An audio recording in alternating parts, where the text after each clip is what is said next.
hearts.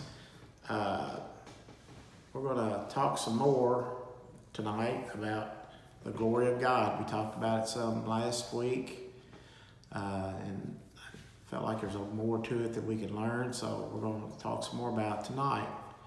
And we're going to start out in the book of Luke, chapter 9, starting in verse 28.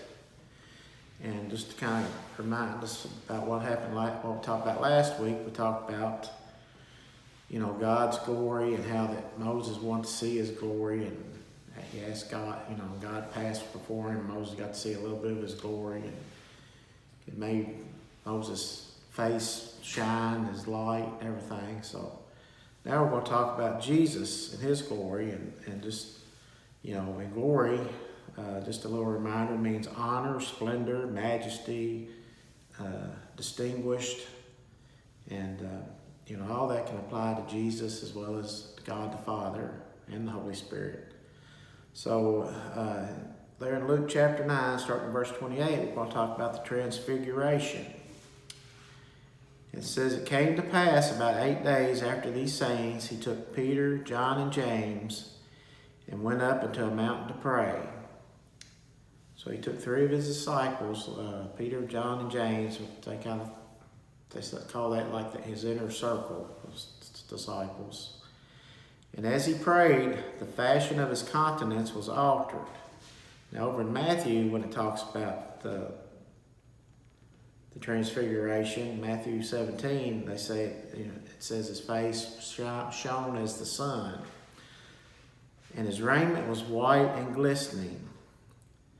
And behold, there talked with him 2 men, which were Moses and Elijah, who appeared in glory and spake of his decease, which he should accomplish at Jerusalem. So here Jesus is glorified.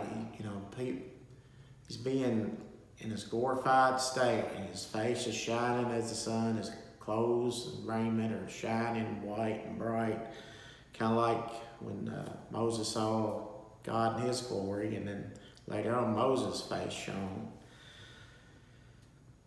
And says, but Peter and they that were with him were heavy asleep, and when they were awake, they saw his glory and the 2 men that stood with him. So, there was Moses and Elijah, Moses and Elijah, they were already gone to glory, but here they were visiting with Jesus in their glorified heavenly bodies. So there's Jesus and Moses and Elijah all in their glory and shining. And Peter and James and John saw this. And it came to pass, as they departed from him, let's talk about Elijah and Moses, Peter said unto Jesus, "Master, it is good for us to be here, and let us make thee 3 tabernacles, one for thee, and one for Moses, and one for Elijah," not knowing what he said. So Peter got excited. He just wanted to start worshiping and build,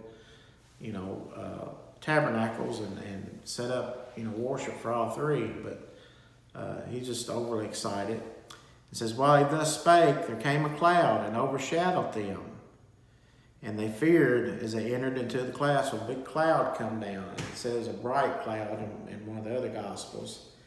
"And there came a voice out of the cloud saying, This is my beloved Son, hear him." So here, after Jesus is shown his glorified body with Moses and Elijah from the Old Testament, here Jesus is in the New Testament with his disciples, now in the New Testament times, and Jesus is glorified, and God comes down in a cloud, bright cloud, and overshadows all of them, and says, "This is my beloved Son, hear him."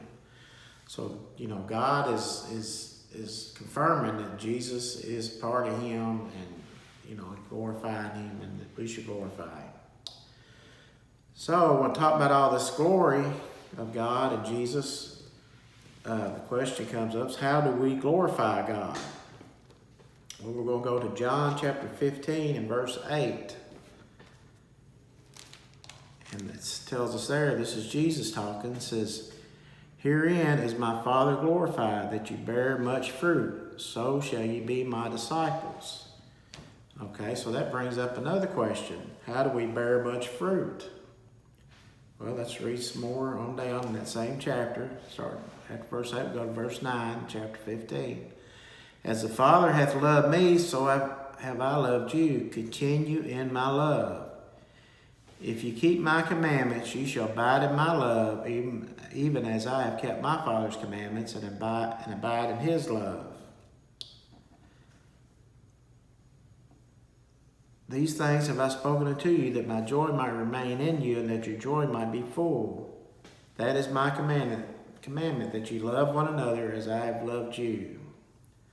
So, that's how we bear much fruit, is we follow Jesus' commandments, which his greatest commandment is to go and make disciples and spread the word and spread the gospel about the word. That's his greatest commandment.